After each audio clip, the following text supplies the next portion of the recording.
Welcome everybody. Today I'm going to share the real, raw, authentic, vulnerable story of myself, little Bronson, since I was a little kid, up into who I am today. I'm here with my beautiful wife, Lou. Hi guys. Who knows all about my journey. And so I'm excited to share this journey. I went on a run this morning and I just had this big pull that I needed to share my full story from the very beginning, my battle or struggle with mental health as a little kid and how that went through my adult life and how I was able to set myself free and to just live an amazing life of health and joy and love and all the ups and the downs in between. And there will be some sensitive subjects that we talk about in this podcast, and so it may not be for everybody, because I'm going to just share with you my whole soul, my whole journey, and I just feel the call to do so. And so, you ready, Lou? I'm ready. This guy woke up ready to do this. He's feeling inspired and got everything set up, and it's kind of intuitively how he rolls. So here we are. I'm excited to be here and ask some questions that I know a lot of his fan base continues to ask the same question over and over again. So I think this podcast will be a really good opportunity for you to just kind of share who you are and refer people to this as people have a lot of questions about who Bronson is. That's probably his most frequently asked question, isn't it? When you Yes. say. So let's kind of clear that up and just share who you are with people. And then also, Bronson has a lot of momentum right now and a lot of clarity in his life, and it's just been really powerful to see him move into this space where he's really understanding what moves him in this world and what has shaped him and who he is, and then just piecing it all together has been really beautiful. And he's formed this incredible Set Yourself Free coaching group that's going to be starting here really, really soon. And so it's been really incredible to watch him kind of piece it all together and then create this really incredible tribe and group and community that he's formed based on the things that he's going to be sharing about today. So before we get into like your story, because that's going to get really deep quick. Yes. I think it'd be best to start with like something I've noticed about you throughout our marriage, and this is just something that's innately been driving you throughout your whole life, is this divine, deep devotion that you have burning within you towards freedom and truth amidst all like any resistance. You have this drive towards freedom and truth, and it has constantly shown up in our marriage. I've seen it in him since I met him, and it's just this inner drive and devotion to specifically those two things. It's interesting that his course is going to be called Set Yourself Free, because that is literally what drives this man. So I think I want to hit on, before we get into your story, where does that come from, if you even know, and what is that? And then we can get into more of your story. And so that's a hard question to answer, but I have had this underflow current in my life that has always been pushing me towards freedom and towards truth. Yeah. Since I was a little kid. And it hasn't let me just be comfortable with the answers I get or with the life we're living, but my soul has always been seeking truth, and it's been seeking freedom when it comes to the way we live, spirituality, relationships with Lou. We've had a lot of very hard conversations, and there's a lot of depth. There's been a lot of depth in my soul since I was a little kid. I've been a very sensitive soul since I was a little kid. And so I've just always had this drive to discover truth in this life and divinity and questions about God and just wanting to get below the surface level conversations and connections in this life, because I don't do well in the surface level. I thrive in the deep, and that's why we're really going to get into that. And this podcast is my whole journey since I was a little kid. Up until now, and just my soul wanting to get into that deeper connection, and it wasn't really, my soul didn't ever feel really good in just the superficial or the surface level way of living, and that's just how I came into this world. Yeah, it literally is who you are. There's a definitely like, I know in a relationship you're always using each other as a mirror, so there's definitely like a really profound depth to who you are, and I think sometimes this world hasn't provided you with the depth you've needed to feel seen or safe, and so like just the way you're raised in different institutions and relationships and just your life in general didn't provide you with that net that you needed from a young age. And I guess we can kind of get into that. Is just tell us your journey. Who is the most asked question on all of his platforms is, I'm confused. Like, who are you? Yeah. Who's Bronson? In terms of like, your nationality is confusing. Like, people are just very perplexed by who you are. So, let's maybe clear that up for people. Está complicado. Está complicado. That's his favorite thing to tell people. And so, it's complicated in English. We're going to start with Little Bronson. Little Bronson, how I came into the world Bronson. And my whole journey till now. And I'm going to share everything, the ups and the downs and everything in between. And so, I was born into this world in Nuevo Castellanes, Chihuahua, Mexico. I know, That's where we're white at boy with red beard and everything. I was born in Nuevo Castellanes, Chihuahua, Mexico. And that's where we live today. And that's really confusing to people. Yeah, my ancestors came here in 1885. Yeah. And we were in agriculture, farmers, ranchers, and we've been here today. They came from Europe. And they came from Europe, and then they were converted to Mormons, went to the U.S., and then came down to Mexico and settled here in Mexico. So you're fifth generation.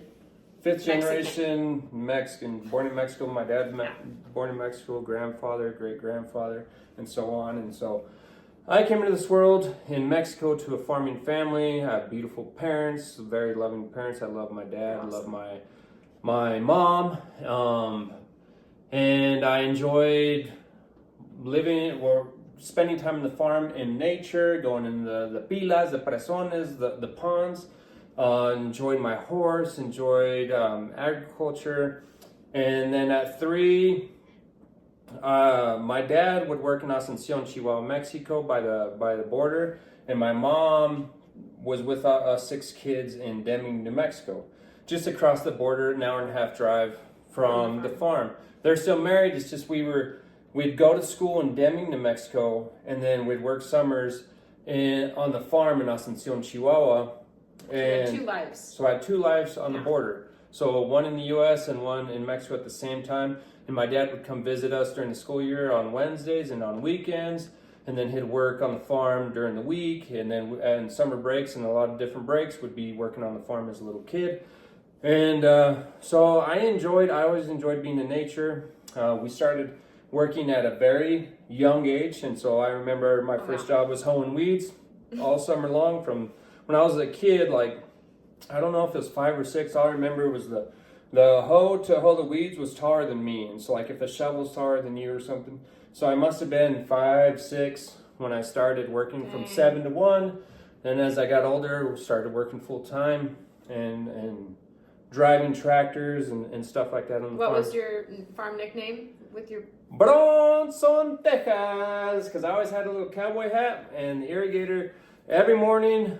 Like clockwork, I'd walk out, ready to work at 7, and he would be on his porch of his house where after we were married, we moved into that house, and he'd yell out, Bronson, Texas, and so I was Bronson, Texas, because he had worked in a town called Bronson, Texas, and then I looked like I was always like vaquero, cowboy, and so Texas. And so that was my first nickname before Vikingo. And so we'd work summers, and then I would go to school in Deming, cross the border to work, and go to school in Deming. And then it was a pretty good upbringing. But as a little kid, I was always just fantasizing or thinking and just deep questions of life. Perplexed by this life. I would look at a grain of sand and I'm like, how many universes are in this grain of sand? Or I'd stay up late at night just thinking like, what is time? What is eternity? And I was a little kid. How old would you say you were when you were contemplating the universes in a grain of sand? Probably seven or 8 years old. Okay. And then, and so I had that childhood, played a lot of basketball and everything. And then around 8 or 9, I started struggling with like depression. I didn't know what it meant until I was in my adult life, what anxiety or depression was until my adult life. And I was trying to be the perfect kid. We'd go to church. We were LDS or Mormons. We'd go to church on Sundays, read scriptures during the week. I'd go to school, try to get straight A's, be the perfect member of this church. Then I'd try to be perfect in basketball. And I was trying to do all the things perfect and be the overachiever little kid. Trying to fit in. To fit in and also like get attention. Yeah. Like get attention. Feel loved. And Feel connected. feel love. And so I did those things, even though I did like basketball a lot. That was a great release for me. But for some reason at a very young age, I was starting to not like this world too much. I felt this world was very harsh. It was hard. People arguing, people fighting at school, the gang violence at school. Border town. I was border town, and I was just like, why is life so harsh? Why is life so hard? Why are people so harsh? And like either when my parents were arguing or people arguing or brothers fighting, and I was the little guy. I was the youngest brother. I was number 5 out of 6 4 older brothers, and so I was just like scared. I grew up as a scared little boy of this world. Do you think you were maybe a little more sensitive than most? Because we've discussed that too. Yeah, I didn't know this until recently, and until Lou bought me this book of highly sensitive people, and it made perfect sense because I pick up on people's energies, I pick up on my surroundings. I have really good spatial awareness of like where everything is in my surroundings, and I pick up on everything. And so if like there's bad energy, I feel it. Or if there's hate in the air, or there's fighting, like I feel it and I internalize it. And I didn't know I was sensitive until like recently. Did you just think everyone felt that way? I thought I was feeling what everyone else was feeling. I was like, how are these people moving through life so carelessly? Yeah. I was like, man, it really affects me when people are being mean to each other. Yeah. And then like something as simple, just an example, something as simple as like a mild argument his parents would have in the kitchen would really affect Bronson in a major way. That's how sensitive you were to the situation. Whereas like for me, I grew up in a house where my parents would argue sometimes, but I just go find my zone. It wouldn't affect me as energetically and like emotionally as it affected Bronson. Yeah. And so I think at a young age, you were hypersensitive, and so you felt really deep things, and we're really sensitive to your environment. Yeah, I was very affected by arguments, which affected your mental health. And then, like when I would people would want to fight at school for some reason, that would just play over in my mind. Like, this guy wants to fight. I'm gonna have to fight tomorrow, and then get in the fight or whatever. And it's like, why is this happening? Why are people just so rude, and aggressive? And it really affected me. Yeah. And I remember, and so I didn't realize what anxiety or depression was, but I was feeling it unknowingly. And I remember at a very young age, I think 10 was my first suicidal thoughts. And so I was just like, what is this world? Like, why is it so harsh and rude? And I wanted to escape from what I was feeling inside, but I seemed like the perfectly happy kid on the outside. Yeah, I was the overachiever. I joke a lot, joking, and all that was a way for me to move energy and just have fun. So I was always a prankster, joking and stuff like that. his mom also refers to him as like he just ran his own ship. Like he just was content, did his own thing, like didn't want to cause any problems at home. I think also because there were so many problems, you wanted to be the least of adding to that. And so that I didn't have like a good home life. I just had a lot of brothers, a lot of cousins. And you're just sensitive. And I was very sensitive, and I played life really scared. Like, I don't want to speak up, or I don't want to sing, or I don't want to disturb. I'm just going to be like this. And then I'd find my peace outside. I'd go outside and just explore by myself or play with my sister. And so that was a fun release, is just going outside in nature and play and escaping, like being inside buildings. Too muchness. Yeah, because I would feel everything in school, I'd feel everything in church, I'd feel everything in the home. And it was just very overwhelming. Overwhelming, that's a good word. Yeah. And I remember just being perplexed by all the questions of life, all these deep questions. And whenever anything was tense, like at school, like, people always wanting to get in fights and stuff like that. And then arguments at home, I was just very affected. And then from going to church, I was like scared of going to hell. I was so scared because I go to church and learn about hell and the devil and all these things. I'm like, this is tense. Like, where's the love? And I'd grasp onto the simple gospel of Jesus Christ, and I'd be like, no, it's Jesus Christ and love. And I always remembered I loved the gospel of Jesus Christ, but I didn't like all the scare tactics and the fear and all these, you have to do this, and this, and this, and this to be perfect. And I was trying to be perfect, and I couldn't quite be perfect, but I was trying so hard, and I was trying to get the good grades. I was trying to be the best member of the church. I was trying to be the best basketball player, and I was trying to mark off all the things in the manual of life that was presented to me. And I was just so much pressure, and then like a lot of the bullying that went on and stuff like that would get to me. And so I remember at 10 years old, like waking up at night and just like, I just want to escape this. And I'd go to the kitchen and I'd find the knife, and I'd just be like, dude, like, it's done. I'm done.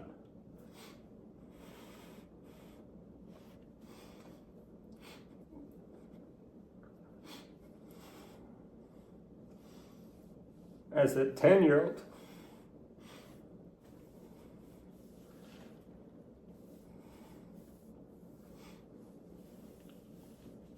and then I wouldn't do it. I wouldn't do it. But I was just feeling so much, and I just wanted to get out. And like, for a 10-year-old to have suicidal thoughts, and I didn't talk about it to anybody. Nobody knew what I was going through until I was adult. You're probably the first one I ever knew. I don't even know if you knew what you were going through. No, I didn't.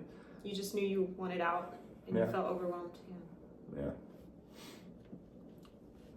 And so I was like, well, I just got to be better. Like, so, I'd put down the knife and go to bed, and no one knew. This was late at night. And then I'd just try to be like, well, maybe I just need to be a better human, be a better member of the church, better follower of Christ, better basketball player, better student. Like, there's something wrong with me. So and I was just like, I really wanted to find the deeper meaning of life and connection to God. So I really dedicated myself to God. Like, okay, if I read my scriptures every day, if I pray 3 times a day, if I go to church, if I'm perfect and I don't mess up and I get baptized and all these things, and then I will have this connection to God, and it'll fulfill my life. And so I was on this journey to be perfect. Do you think there was a piece of your church that you did feel connected to and that you were kind of clinging to? Whenever I would hear like just Christ message, without any fear or anything, I was like, I resonated with that. Or whenever I would get a glimpse of a song with some soul, I was like, oh, I recognize soul. Yeah. I recognize soul, whether it's in music or somebody being very vulnerable and sharing from the heart, not just from the mind. Yeah. I would pick up on that. I'm like, okay, this person has soul, whether it's at church, at school, or whatever. Whenever anyone was a little bit vulnerable and into their heart, I would feel their heart. To that. And it didn't happen often. Yeah. And I was like, man, that is God, when people express from the soul. And so that gave me hope, but I didn't find a lot of it. And so I just kept going on with these deep questions of life, and meanwhile I'm trying to be perfect. And then Meanwhile, like I'm coming back and forth from the farm, and I was working at a young age in the fields, sunburnt, white boy, just freaking sunburnt, tomato face. And summers were pretty hard. It was all work, go to the fields, work. You grew up in a very harsh, he's mentioned the word harsh a lot, and as a sensitive kid, he also grew up in a harsh environment. Like the desert is harsh, and they're trying to get plants to grow there, and like you are around a lot of like, I guess, adversity and like resistance, and just like your dad's industry, the industry you grew up in, agriculture too, in a desert, and just so many influences of like reminders of harshness of life. I can only imagine how that must have felt. Yeah, and I think I was raised with from a generation of hard men. Oh, for sure. They had to survive. They had to do what they had to do to survive. And a lot of people that know my ancestors or Bluths are, those are cabrones. They're hard. Yeah, a little hard. And because they had to go through very hard times. Yeah, and they did. And so I was raised kind of more hard. Like you have to work hard as a kid, and you there's not too much expression and soul from the men. My mom is the opposite. She's just like hippie, loving, and all that. But the men in my life were always very hard, and so I remember always having to work very hard, and I felt that was my duty to always work hard in whatever I did, like whether it was farming or sports or whatever it is. It's just harsh, and there wasn't. That's what it means to be masculine. Almost. Yeah. And then it was a hard environment, like being on border towns. Like you have cartels on one side, and then you have gangs on the other, and so there's like something hard in the air. Like it's a more hard environment. I remember like going to other environments, like I go up to like Utah, where it's like beautiful and there's mountains as a little kid, and I was, wow, everyone's a lot more nicer here. And I was like, wow, this feels good. Or if I went to a beach, I was like, oh, this feels nice. And then go back home, and nervous system could it was hard because I just tap into everything. And so it was just, it was very hard, but I'm also very grateful for the lessons that I learned at a young age to do hard things, hard jobs at a young age, like treated as an adult as a young age. And that has blessed me later in my life in different ways. And so I'm very grateful for my dad and the lessons he taught me in the hard work, but unknowingly to know like how sensitive I was and how I was tapping in all these things. And I remember as a kid where I would find my joy, like where I first like felt like really connected to God. And it was outside of church, it was outside of everything I was taught, and it was getting on my horse and just running in Asuncion, Chihuahua on the ranch. Just running.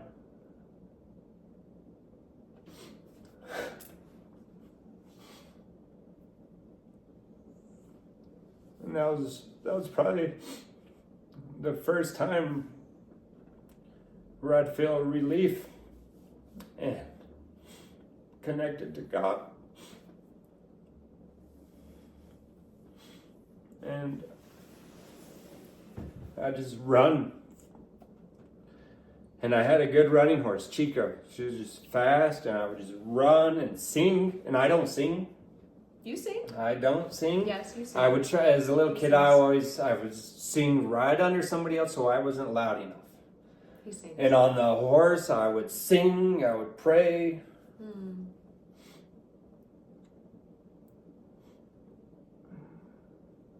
With nobody around, and it was just me in the middle of nowhere in the desert. What did you feel out there? Just peace and love, connected to nature. I love to just feel the wind, be in the openness. So I'm so sensitive to be in openness. For me is just like, that makes sense. Yeah. It's just like, it's just me, and I'm feeling me and nature, the wind, the sun, the dirt, the plants, no one around, and that's where I found peace. Well, your first taste of freedom too, a bit, huh? And that's my first taste of freedom. Small taste, yeah. Yeah, because everywhere else I felt trapped and just overwhelmed. Even though I was fighting through, I was fighting hard, and so I felt freedom on my horse with nothing in sight for like at least a mile or 2 miles, Mm. just running. And that was my happy place. I love that. Yeah. And then, and then the other happy place was just messing around, joking, messing around, making light of everything that I was feeling so deeply. So I would joke around a lot and always just playing around. And so that's where I felt it. And then like playing basketball. Basketball was big. Basketball, I'd get all this I'd move all this energy and I'd play hard and play with my buddies and that was peace. And that was good. But I did not like sitting in school. I did not like sitting in church. I did not like being in the house with a bunch of noise. I didn't like being in vehicles. He still struggles with that yeah, one. with a lot of people, like if you have argument plus music and all that stuff, I'm just, I remember as a little kid, like 12, 13 years old, like probably 20 times where I was like, I'm done. I'm opening the door as we're going 80 miles an hour and I'm ready to end my life. Because it was just so much. And it was like, seriously, like I'm like these suicidal thoughts would keep coming back whenever I'd feel too much. And I remember grabbing the door handle and like, am I brave enough to do it this time? Am I brave enough? Oh, I'm not brave enough. That just goes to show like how sensitive you truly are, and like just being in like an enclosed space like a car. I've witnessed this throughout our marriage. I thought it was so strange. I'm like, dude, the kids they're just playing and laughing in the back. They're not bothering me. And to him, it's like this enclosed space, and all his senses are like super heightened in that enclosed space. And like he would just freak out at the slightest noise the kids would make in the back or the slightest noise of the vehicle, and I'm just like, that really annoys you, you know? And so it's really interesting how, and also it goes to show why you loved riding your horse, because it's the complete opposite of that environment, and why you love the desert. It's the complete opposite of that enclosed car space. It's like, whoa, freedom, vastness. It's really cool. Yeah, discovering you, learning about yourself and all these things. Yeah, and so I've always found peace in nature, hikes on a lake or whatever it is. That's where I found my peace. Or just like, I would really enjoy anyone that would want to have a deep conversation or vulnerable, like when my mom would hear me out without anyone around and talk about something deep, and she'd give me love, and I'd take all the love, all of it, all I could get. Which was minimal because he didn't ask for much. Yeah. He never did. Well, I always thought everybody else needed more like attention. And so I was very quiet. I was very shy as a little kid. I didn't speak much. I remember times as like, even as 12, 13-year-old where I'd be like, I wonder if anyone will notice if I don't say anything for 2 days. Yeah. But then when someone would give me attention, I'll just eat it up. Like all the love from my mom or a teacher, and it just meant a lot. And so I had great parents, had a great upbringing. We did work hard. We tried our best, and but that's what I was going through. And then with school, with like the gangs, and like there was a school shooting in 7th grade where a girl was shot right in front of me. And like, this is the kind of environment that I'm raised in. And I was just like, what is, like, this world is so hard. Like there's violence at school, fighting at school, then it's hard work in the summer, and then at church, I'm gonna go to hell if I'm not perfect, and the devil's just out to get you, and then every once in a while I get some soul from somebody, and I love somebody's like soul and from the heart, and I grab into that. And then later in life, I would love to like achieve, I get straight A's on my report card. Yeah, good job, Bronson. Yeah. Just that little good job. Yeah, just a little attaboy. And I remember carving on my bed, I had a wooden frame bed, and I'd carve A+ and put A+ everywhere because I just wanted that A+. I just wanted to feel like that love or that attention. And then I remember as I got older, like 14, 15, when girls started liking me, I was like, oh my gosh, I would just hang on to, they would say, I like you, and it just meant the world to me. There is love in this world.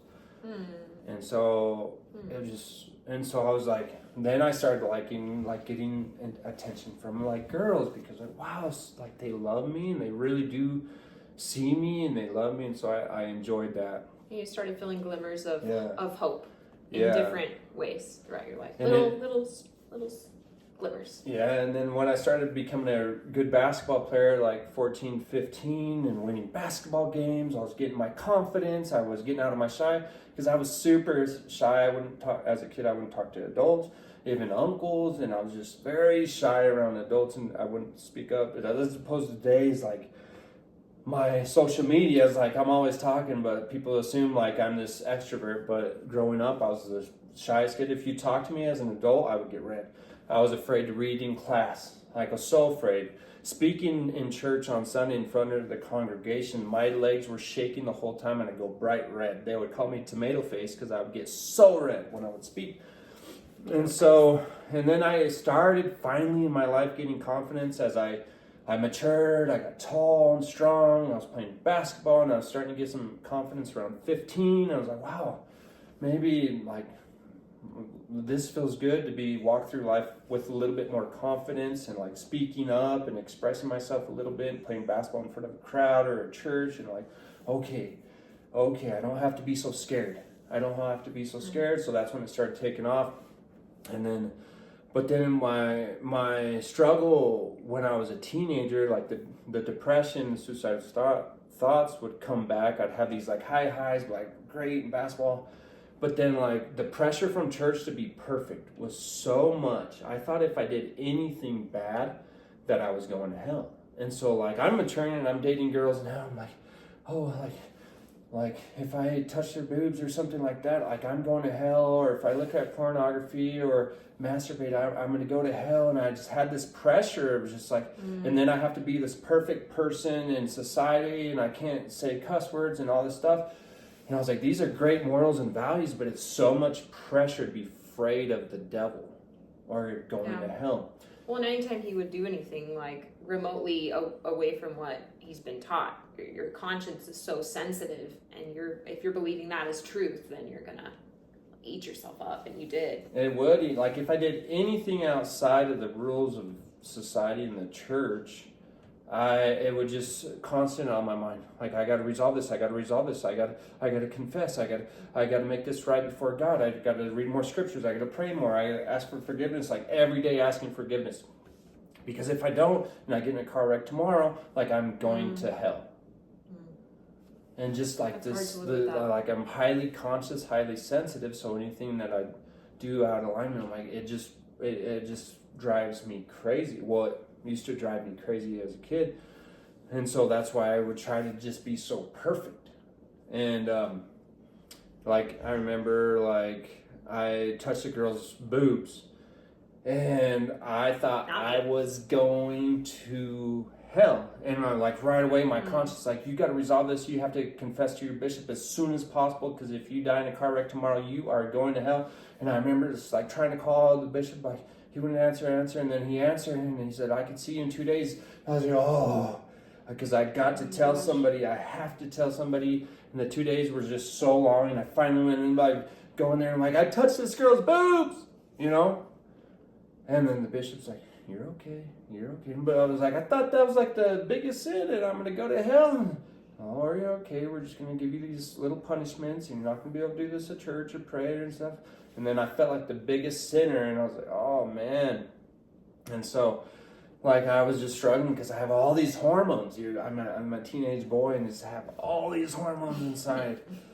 And so, like, I went through that struggle, but I was like successful at school. I was a straight A student. I was honor society. I was state champion basketball player, all-star team. Like I did the things, and I was like I was not doing everything at church and leadership and serving and all these things. But then but then I was also not perfect. Like I had these hormones, and I was like, why am I feeling these hormones? Or why do I get the urge sometimes to cuss or something like that? And I was like these simple things that most people think are like, dude, like chill. But I couldn't, because I was told that from God, that's the way I was supposed to live. In society, that's the way I was supposed to live, and I couldn't mess up. And so, but I was also, at that time in my life, I was also asking very deep questions from like 10 to my senior years. Like I would go to church and I was like, that can't be it.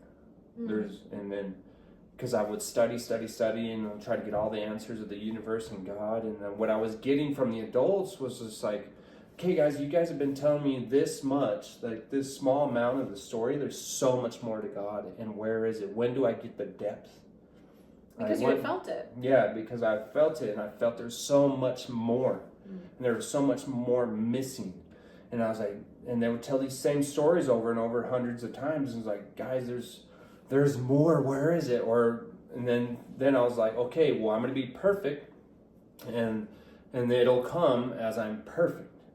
And I remember, like, I graduated high school, just won state championship. I was like, all state and all this success and all this stuff. And then it was like, in the Mormon church, like, you have to go on a mission as a male. And at 19 years old, and I was 18 and about to turn 19 in October, and like my family. A mission is a 2-year commitment to serving the church and preaching the church's message. And it's 2 years, and all males are required to do this from the age of 19? Yeah, at your 19, time it was 19 to 20. So from 19 to 21, he was going to devote his, it's like required. And so they send you somewhere else, and it's 2 years of service, very strict. And I remember it was like, okay, like I have to do this because in my family with all my cousins, my primos, like if you have to go on a mission. There's a lot of us cousins, and like between the men. And if you do not go on a mission and serve a full mission, or if you get sent back for any imperfection or something, like it was devastating. The family, like you're basically like shamed, almost disowned. Everyone talks shit about you, like. It's like a red letter, yeah. Yeah. And within the church as well, not only family, like, oh, this kid didn't go on a mission, he's a piece of shit. Like, he's not following God. Yeah. And so I was like, okay, I just had all this success. I had an academic scholarship. I had a basketball scholarship to a small school. And I had all this success, and I was like, oh, I'm finally going to get out of the house and get some freedom. Like, I'm going to go get my freedom. Like, I'm going to go discover my life. But then I was like, I have to go on this mission. Because if not, my family's not going to love me. God's not going to love me. And so, like, I didn't do any of it. I didn't go to college because I had to go on this mission. And that summer was the most depressing summer of my life. The most depressed I'd ever felt in my life. I went to work in Asuncion, so I just worked. And then I worked with my brother in Utah, landscaping, and I was just so depressed because my soul didn't want to go on this mission. But I couldn't tell anybody. I couldn't tell my family because then I'd be shamed. Do you think at the time, did you know that you didn't want to go, or were you just feeling a lot of like uncomfortable, like angst about it? Did you know at that time, like, I'm not supposed to go, or were you just feeling uncomfortable and you didn't know exactly what it meant? I felt just really depressed. Okay.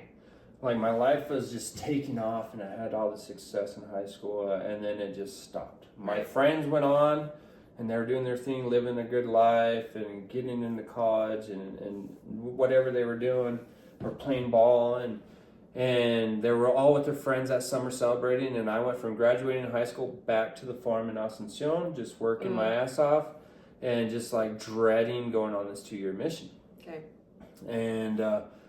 And so it's very depressing, but my family's all excited, and I'm trying to be the good boy, like, yeah, I'm excited, but deep down I was so depressed, like it was just hard to even get out of bed, but I had to go work hard, and I had to do these things, but I was extremely depressed, and my soul did not want to go. And then there's a point in the church, it's like, okay, once you reach this worthiness standard, you get to go into the temples, where like all the worthy members of the church that go and they obey all the adult members, and they obey all the commandments and all that, and you get to go to the temple. So I was like, this is my shot to really understand like the divinity of God and these deeper connections. Maybe I can like see some angels or see God and converse with them, and then I'll have the answers that I've been thinking about since I was a little tiny kid, because I haven't found it in the church yet, but maybe that's where they do it. And so my whole life was getting ready to go to the temple, and you have to be worthy and interviewed to go in the temple, and you can't mess up. And so I didn't mess up. I didn't have sex. I didn't drink. I didn't do anything in my high school because I got to be pure and clean because that's where I'm going to get truth. Yeah, maybe that holds the answers and I've so, been looking for years. Yeah, I was like, all the answers are in this sacred temple from the Mormons. Yeah. And so I went in, and I was like super excited. I was like, this is it. This is where all my deep questions are going to be answered. And all the truth is going to be revealed because I am 100% worthy. I am clean. And I go in, and it was the worst experience of my life.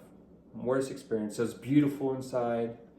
It's clean, great, but I didn't find what I was looking for. And I was like, I went through all of high school. I did all these things. I did all the seminaries and the praying. You're just let down. And I was so let down. I was like, that's like, it? Where's God? Yeah. Where's God? Where's the angels? Where's the answers? And I remember it coming out. My mom was like, didn't you love it? And I was like, honestly, that was the worst experience of my life. Like, I'm so let down. You didn't say that, though. I did. You did say that? Yeah, I did. And she was very let down. And I didn't want to offend her. shoot. And I didn't, because all my family's there. And I was like, that is the weirdest experience. Oh my gosh. And I'm so let down because I had worked so hard to be worthy. And I thought the answers were there. And I remember just getting in the motorhome because we drove up in the motorhome. And I was just like, let down. I was like, really? It's like, that's what I've been waiting my whole life for. I've worked so hard.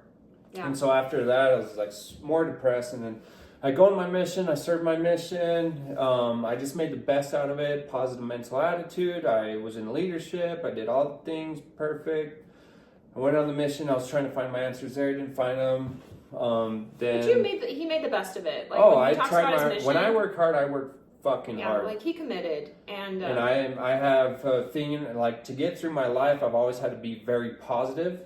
Even though it's not the best situation, so I was positive, and I went there to serve people, and I tried to make the best of it, and I served the people around me. And you had cool conversations. I helped a lot of refugees come up to Canada. I went to Toronto, Canada, speaking Spanish up there, and I was helping all the refugees, and so I got a lot of. You made the most of it. I got a lot of the goodness out of just serving people, and so I was just serving, constantly serving. Yeah, when he talks about his mission, he doesn't necessarily talk about like sharing the gospel with people because maybe you didn't even know it at the time, but that I would share about Christ. Purely resonating. But yeah, serving them and sharing about Christ and just having conversations really, I think it was meaningful. Helped you develop you got something different out of your mission than I think you thought you were supposed to in a really cool way. But still, it was obviously brutal. I made the most out of it. I thought I was going to finally get these deep answers, and I made the most. I was serving people, and it felt good to serve people. And I was sharing the gospel, the just Matthew, Mark, Luke, and John, that gospel. Kind of opened your mind. And I love the gospel of Jesus Christ, but all the rules and everything added upon it, I just don't like. So I just shared the gospel. Yeah, you found your way to navigate it. And I just shared love. I'm like, I didn't want to fear people. I just this is love, because that's what I love. It's just love, and I believe God's love, and so I didn't want to add the fear. And then at the end, I was like, man, I'm going to go back. I'm going to study in Las Cruces at NMSU, and my mission president at the time you should go to BYU. And I was like, oh man, this is another church school that's very strict. I was like, all right, this is a very prestigious college. If I get in, I get in. And had my mom fill out the application because we can only call home twice a year and we could email on Wednesdays. And so I emailed her this. I filled out most of it. Can you write this whatever write up? And if I get in, I'll go. But I'm probably not going to get in, so I'm going to go do what I want. So I got in, and then I go to BYU after coming home and just study hard. It was very strict, very prestigious college. A lot of rules. Lots of rules. I was the only one walking around in booths from a farm that I felt is very strict and structured. Men aren't allowed to have facial hair. There's no short flip flops. There's a lot of rules and curfews and lots that. Of curfews. And so once again, no freedom. And so I hadn't found freedom in my life besides when I was riding my horse my whole life. And so.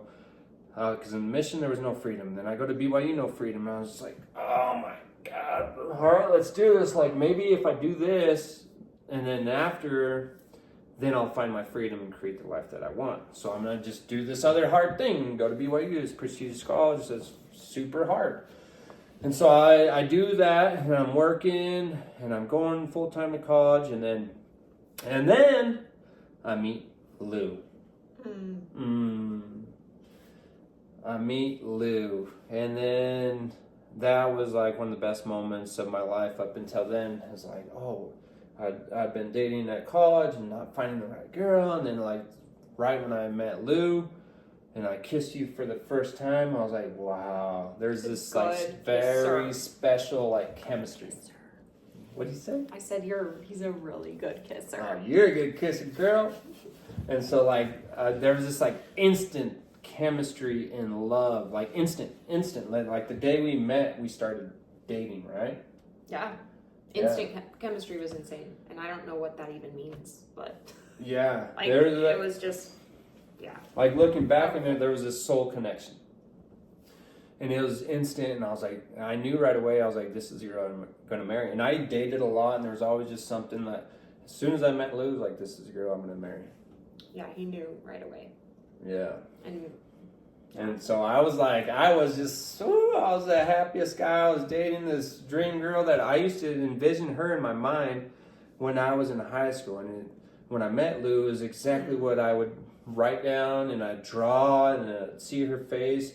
Like when I was in high school, and then when I met her in college, I was like, she came into my life. She's here. And they kissed, like right when we kissed lips, like that chemistry was like undeniable. And it's like, yeah, she's the one.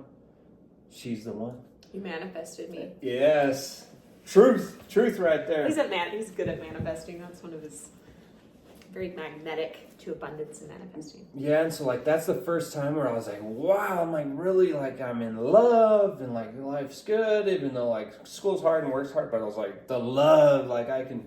That connection. I was like, and then we got married 8 months later. 8 months after we met. Mm-hmm. 8 months later. Fast track. And so I was just like, trying to be good. Yeah, and so I was like, I was in love and I was feeling love and it felt amazing because I hadn't felt that in my life. And then we had, I think, a couple more years of college. Yeah. And we have a couple more years and like, okay, let's get through this. Like, let's. I was literally just power through. We were powering through college. We worked our butts off too. We were broke. No one was paying our tuition. We paid our own tuition ever since we both got into college. So we were working. Your parents just dropped you off. Yeah, we were both working to pay our tuition and books and rent and everything. It was just on us. So we were married, going to college, trying to pay the bills. So we were working a lot while going to school full time, living in the basement of a house. It smelled like mold. It was bad. Moldy ass. We lived in a really different. Always basements. Why were we doing that? That was the only thing we could afford. It was the cheapest rent. I swear it was like $500 a month. Yeah, it was $500 a month, and that's all we can afford. We were just getting through it. And so I was not the most fun time. I was a waiter at a restaurant. You were working at a restaurant. Kind of goes back to the mindset of where you started at this conversation with, which is like we were both kind of taught that it's just hard. Like life's hard, and so you just do hard things and you do the hard things. And we weren't thinking like very like abundantly or like the easier way or finding like ease and abundance. We were like, power through this, it's hard, it's just kind of that same concept. And that was our 2 years of marriage. It was just like it was very hard. I mean, we had this great connection, but we were just like we got lifed. We were just working hard, going to school, and giving each other love when we saw each other, but not trying much to make depth. Yeah, not a lot of depth. It got lost in the hard work. And we were trying to like figure out marriage as we were trying to like the stresses of school and work and providing and trying to figure out marriage. And it was like it was difficult. Still don't know who we are at all. Yeah. Like at all. I was 18. He had just gotten back from the mission, so we had no life experience. I was 22 honestly. And Lou was 18. Like no self-experience. Like no experience for who you are as a self without the church's influence or your family's influence. And I had just gotten home from my home, so it was just like we didn't even know who we were. So it was just really like we never experienced life. Yeah. Because when you go from like really a strict religion, living at home, and then I went to very strict mission, and then straight to a very strict church school, I didn't ever experience who I was without an institution giving me the manual and telling me what to do, and the same for you. Yeah, exactly. So we were trying to figure that all at BYU. And so it was hard. But you're a freaking hard worker. I'm a hard worker. Lou works her ass off. When I met her, she had 3 jobs. I thought she was just like not wanting to go on dates with me, but I realized that she was working her ass off from early in the morning to late at night, and had to pay tuition, man. so she was trying to pay the bills. I was trying to pay the bills, and so we were just hard workers. Yeah. And then coming in our senior year of college was we were married a year, and then going in our senior year, this was the hardest year of my life.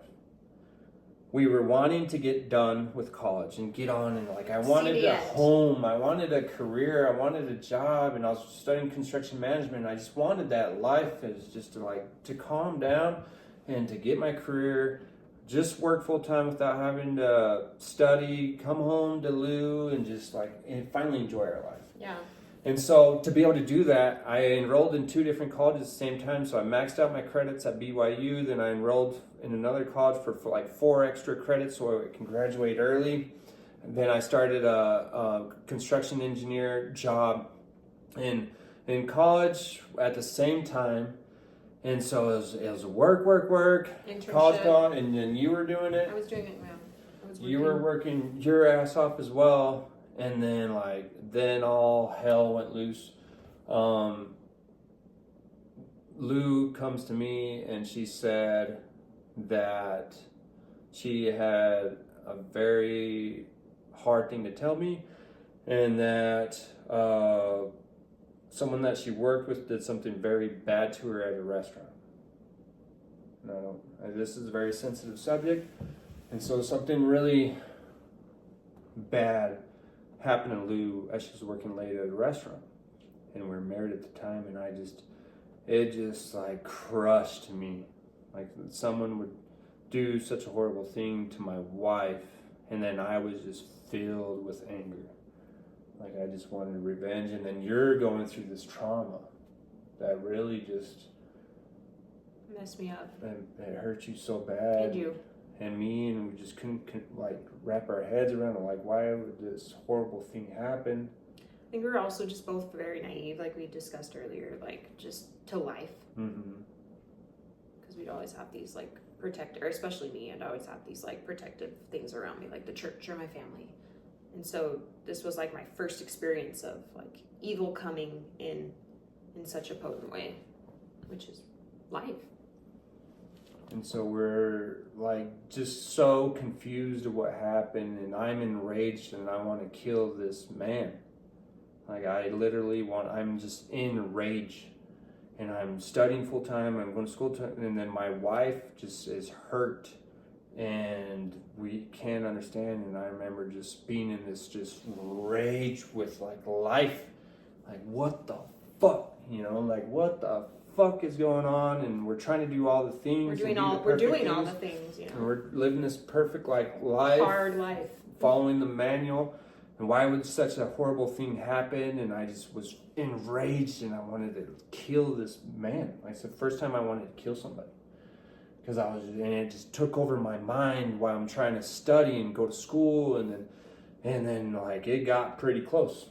It got pretty close where I about made a decision where I about went to jail because I was tracking this guy down and opened up his door and did something very bad, but his family was there, and this was late at night. I was wearing a ski mask, and it was bad. It was bad. I was in so much rage of what just happened, and then luckily nothing happened. And we had to deal with it, and we're trying to understand it, and we're trying to understand this world and why all these shitty things happen. And then I'd get up 4 o'clock in the morning, and I'd just put all my energy into lifting heavy weights, and I'd get all my rage out. And then I'd go to work, and I'd just work my ass off. And then in the afternoon, I'd take all my classes, and then we'd see each other maybe an hour before we'd go to bed. And then meanwhile, I can't talk to anybody about this horrible thing that happened. And the 2 people that I confided in, they were giving me bad advice, and it's Lou's fault, and this, and you need to get a divorce. And I was no, you don't understand what happened to her. They didn't understand abuse. They didn't understand all these things.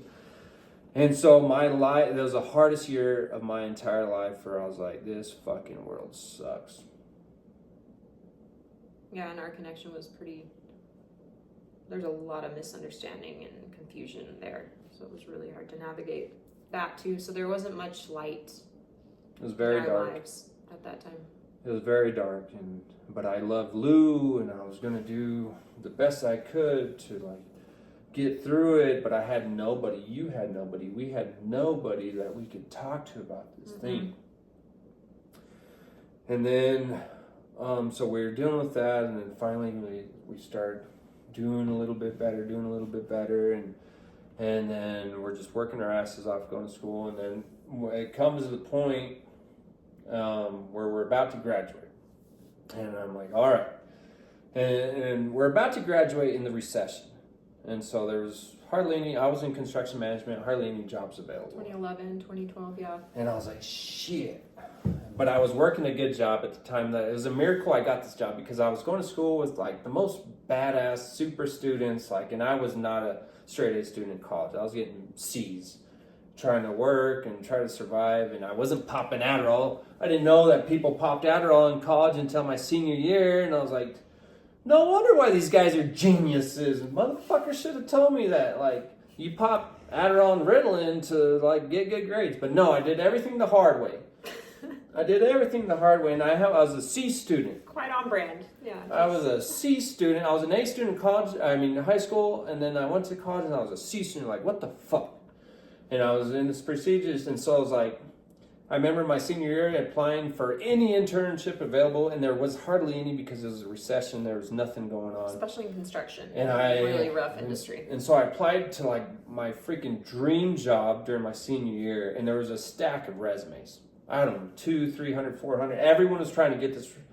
And I was like, well, I'm a C student, and like I'm not getting up, but I'm still going to apply. And I got the job, and I could not believe it. And I was like, maybe I am chingon, because I had always had a lot of struggles with self-doubt. Like, I'm not good enough, or I'm not, everyone's better than me. People are smarter, and I was just like, I'm not good enough to get that kind of paying job, because working in Mexico is like, I got like $1 an hour working. It was literally $1 an hour my whole upbringing. So like a pair of basketball shoes were 100 hours of work. And this job was like paying like $18 an hour in high school, or in my senior year of college. And I got the job, and then I was very successful at the job, and I was like tearing it up, and I couldn't believe it. I was like, maybe I am chingon, like maybe I am, because I've always doubted myself, and I was a shy person, and I got the job. And then like going into graduating, I was like, I finally want to get ahead in life. Like, when am I going to get a break? Like, when am I going to make good money and have a good career? I'm tired of being broke, living in a basement with my wife, and we can't really provide, and we're just paycheck to paycheck.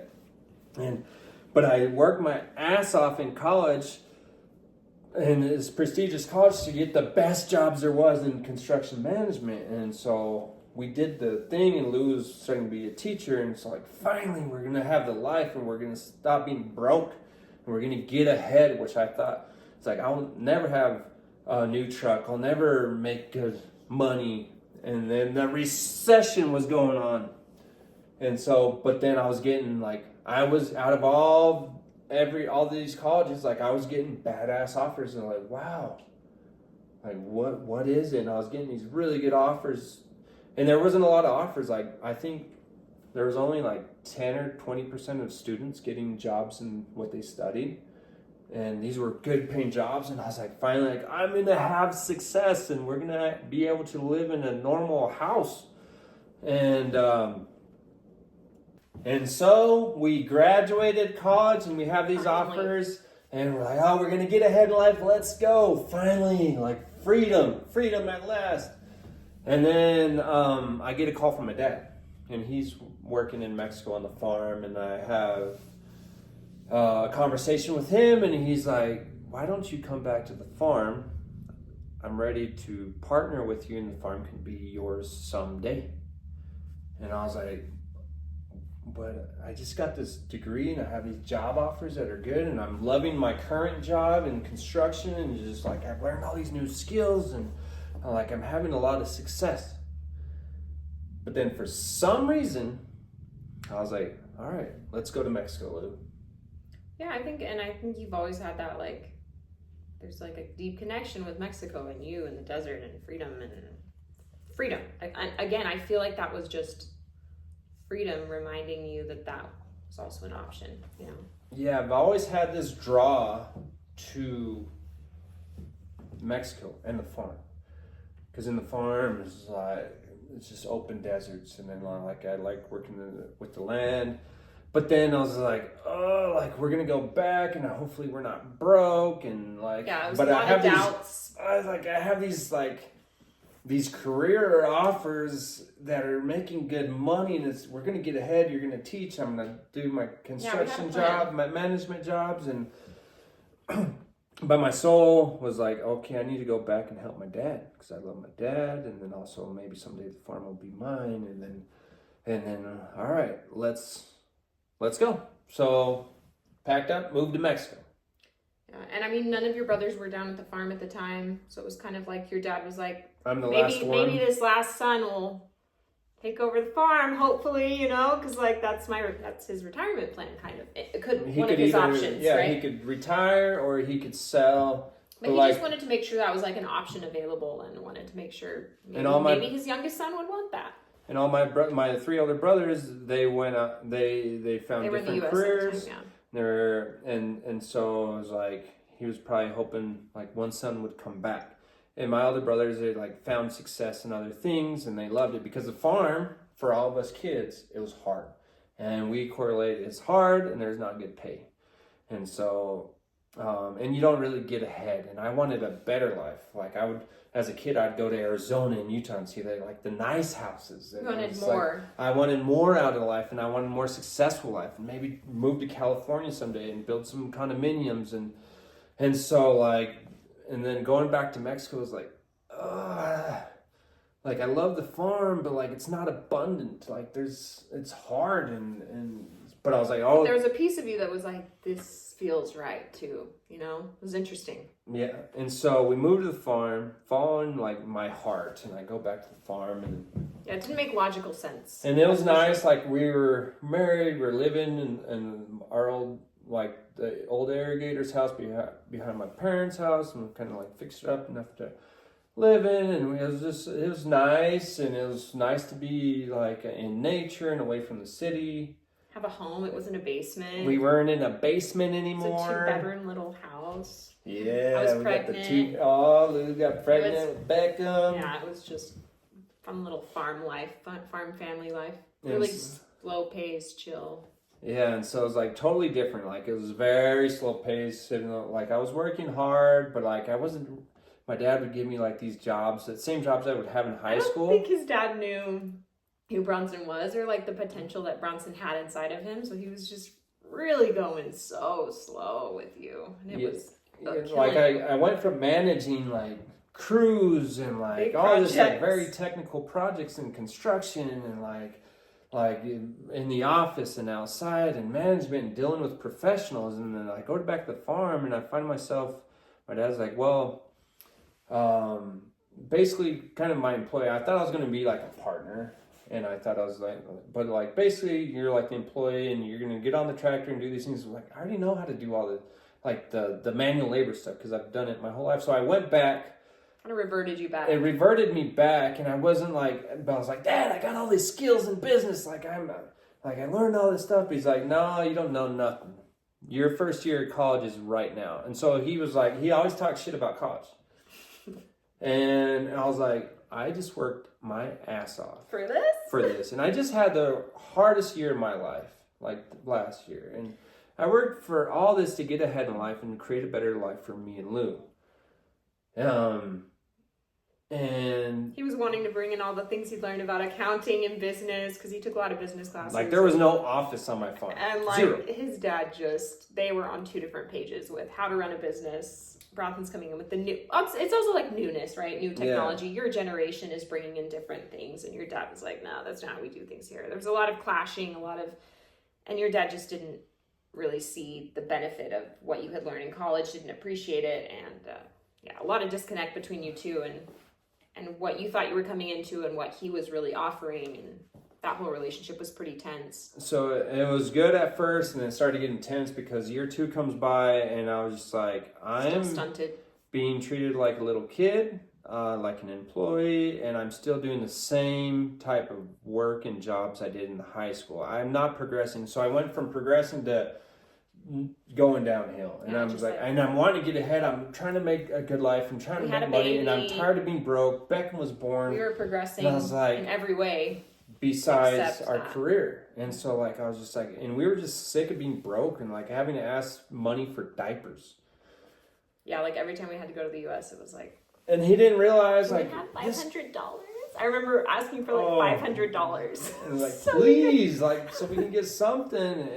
And I know my dad was trying to do the best to his ability. Yeah, from and his he had upbringing. good intentions. He had I great really intentions. do believe he had great intentions. But he didn't really realize how potential. hard I had worked and what my potential was and my skill set. And he didn't realize what I was worth in the world.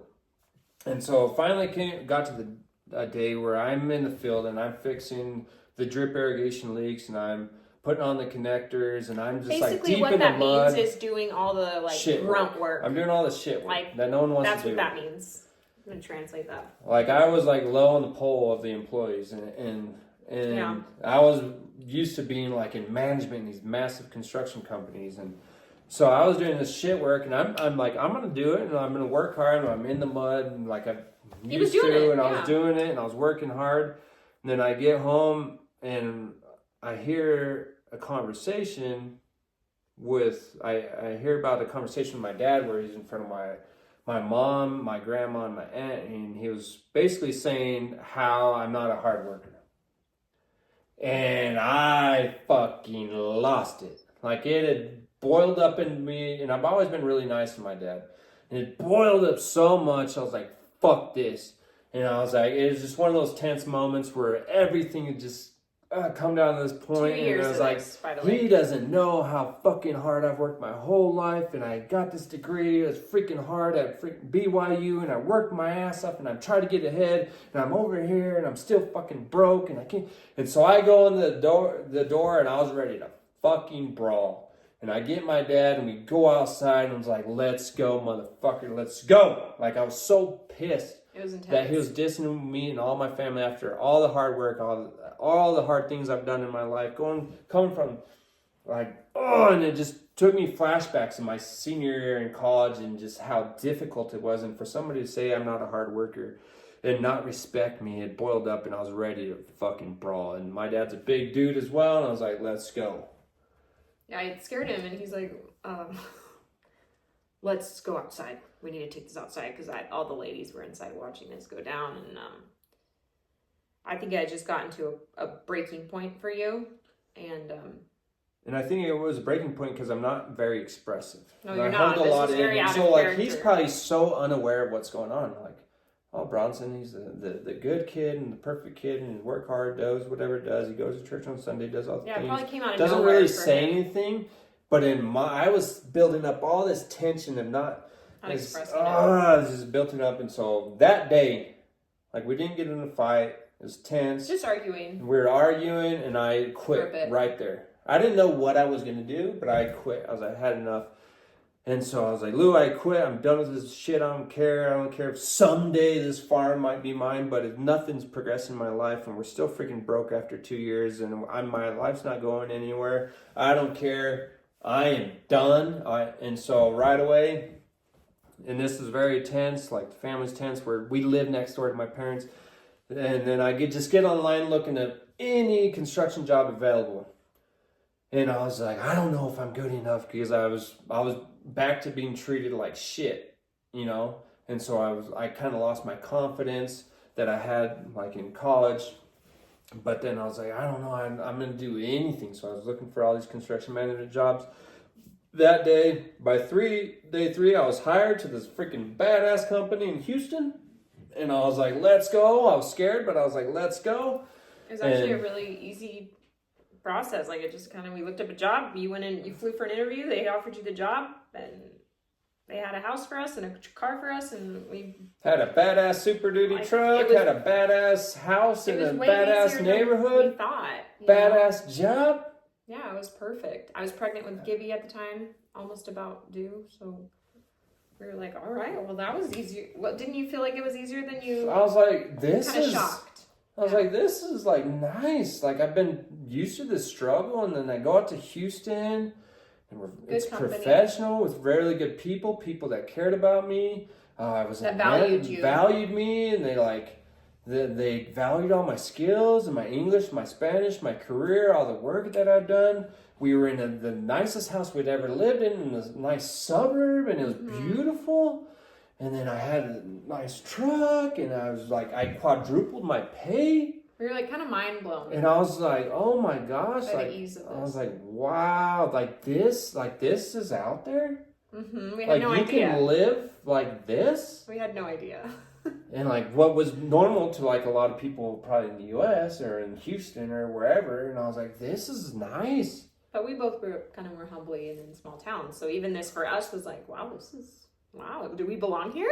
And so we're thriving. Lou's happy, I'm happy. The job is amazing. I was working my ass off, but I was loving it. And I was like, I was getting paid well. I loved the people that I worked with as professional. I was using all my skill sets. You felt like what you were giving, you were also receiving. Yeah. And the value was like a good exchange of value from them to me. And then I just started taking off in life. Like I was having success and success and success. And like other companies would hear about it. And we were good. And like all these companies, I was getting phone calls all the time like, hey, Bronson, come work for us. Come, I hear what you're doing over there. Because he's bilingual and he knew how to speak to a lot of the subcontractors, right? Yeah. So anyways, word got around. And so he was getting a lot of job offers for his next job because this one was coming to an end. And just, things were really progressing. We were really stepping into our wholeness. Yeah, I'm from Texas, so I loved being there. It feels like home, right? Everyone loves that feeling of home.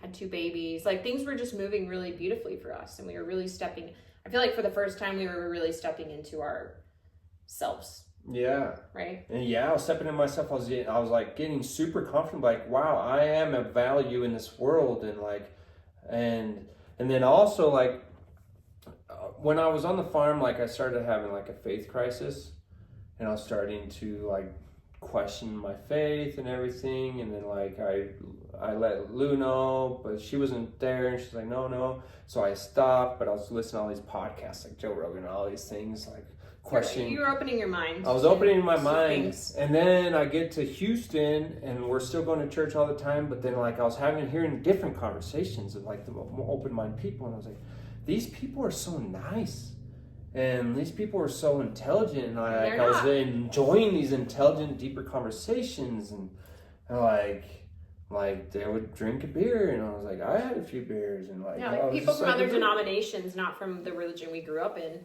were also really solid people, and they had totally different beliefs, and they had a good lives, and they would do things that maybe were like morally not right that we grew up with, but like they were such good people, and you felt great, felt really good and connected around them. Like they had a tattoo, and they were great people, or they drank a beer, and I was like, I felt like soul. Yeah, heart connection. With the people that I worked with, and I was like, wow, because I was so like sheltered as a kid, and then BYU, and then Mesh. I never experienced life to this point, yeah.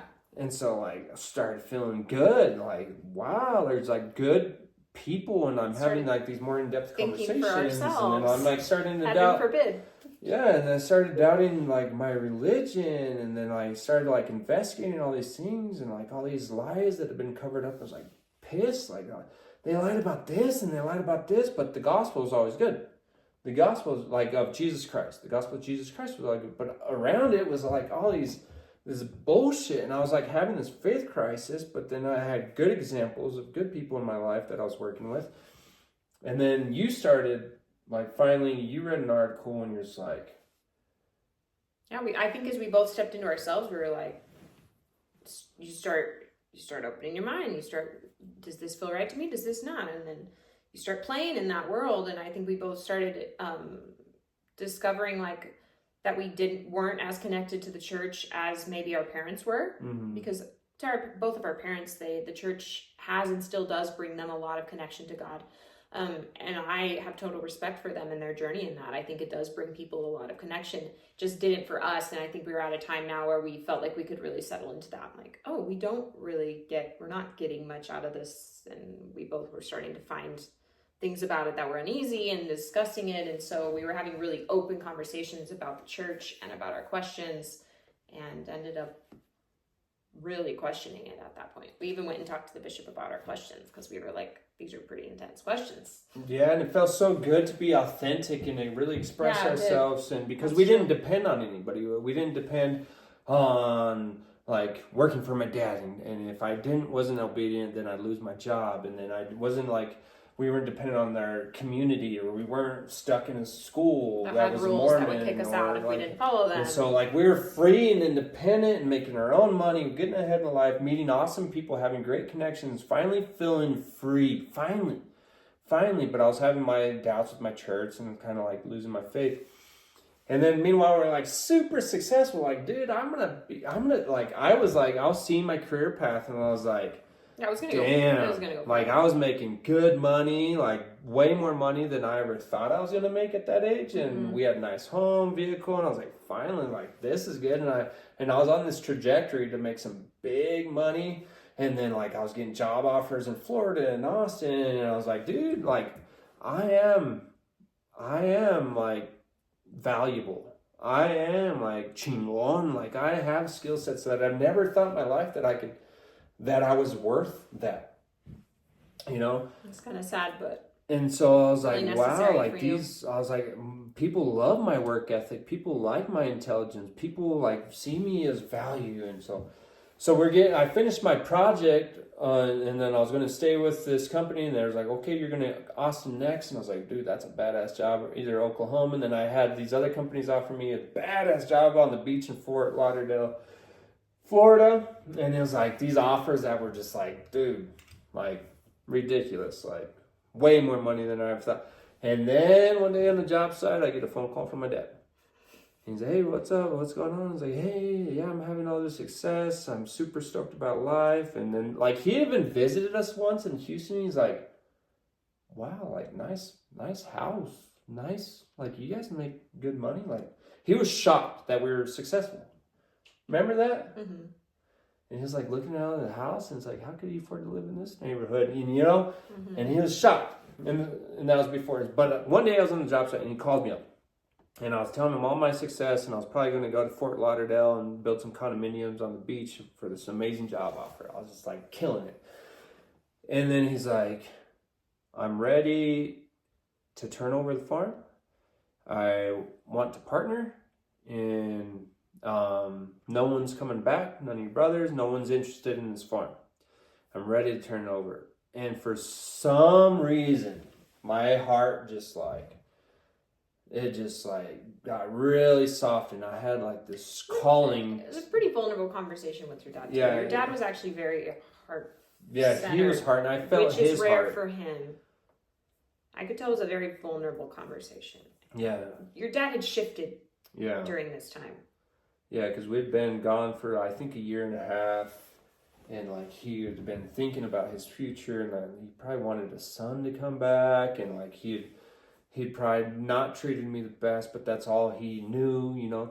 And then I felt his heart. Yeah. Like, and I was like, and then I about cried on the phone. I was like, man, I feel my dad. I think I did cry. Yeah. And I felt my dad's heart so much. And then I felt this huge pull to Mexico. Like, my heart was being pulled to Mexico, and it made no sense. Like my soul was like, sense, right? You got to go back to Mexico, and I was like, but it doesn't make sense. Like, no, I don't want to go back to like that and being broke and struggling in such a hard life. Like this, we're good, Lou's good, my boys are good, the money's good. Like things are fucking good. We feel free. Yeah. Mm-hmm. But then like I felt this call to go back to Mexico. And then I go home and I tell Lou, and she's like devastated. How did you feel? I was like, we're going back to Mexico. This guy just... This motherfucker. I don't think he knows what he wants. Like, what is he doing? I was looking up homes in Fort Lauderdale already, like so excited to live by the beach, and I could just picture with my two little boys just spending beach days upon beach days and just enjoying their childhood there. So I'd already envisioned like a different life, and he's coming at me with like, we're gonna go back to the desert of Mexico and go back and work for my dad. I'm just like, we're just gonna like thinking in my head, like, what a regression, like what is he thinking, Chico? Like what is Bronson thinking in this moment? But I've always trusted Bronson. I've always truly trusted in who he is, and I know that he has always been pulled by a force unknown to me that I don't quite understand, but that I have a lot of respect for. And so I think I just had to give all my faith and hope in that. Yeah. And just kind of surrender to that unknown force that you've always lived with. And so I trusted you, and I trusted that process, but it made no sense to me at all in like mental space, right? Like but it made like sense in a way that I can't explain. But it was rough. Like, I'm a Texas girl. I didn't want to come back. And I could tell like how like sad Lou was when I told her. And it was heartbreaking.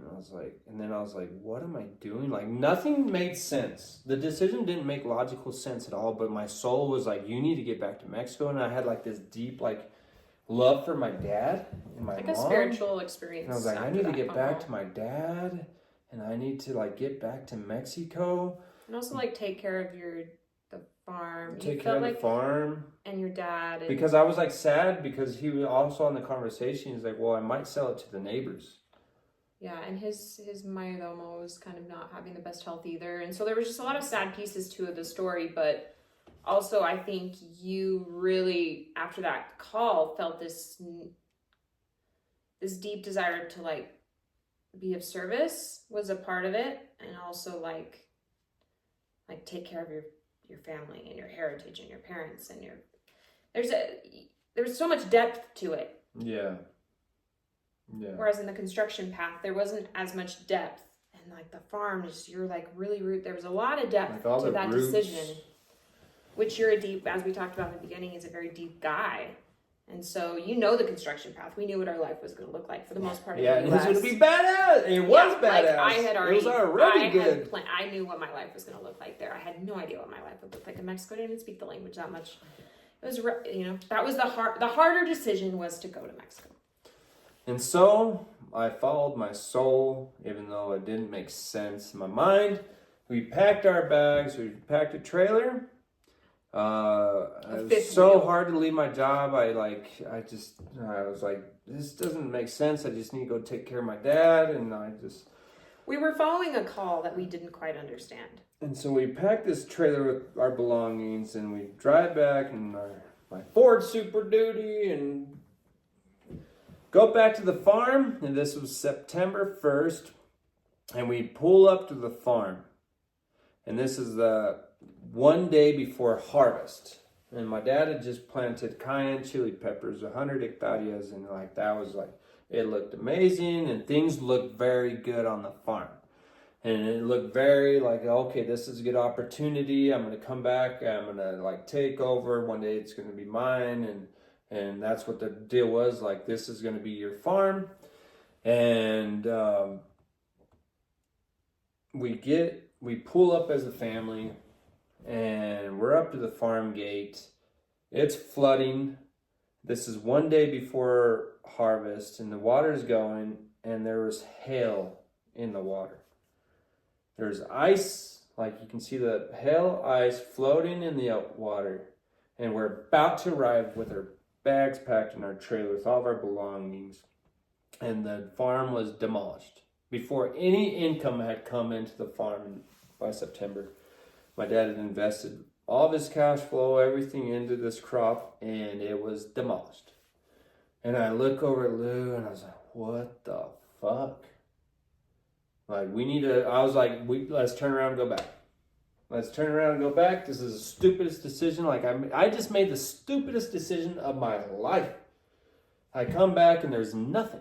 Like, everything was demolished. Like, the whole crop. Like, That was what we were gonna like live off and operate for the next year, and it was demolished. And I felt like the biggest idiot in the world. And I just let my wife down, my kids down, like everybody down. And I was like, why am I here? So we talked to my dad, and he's like, man, I'm sorry, we have land, but there's no money.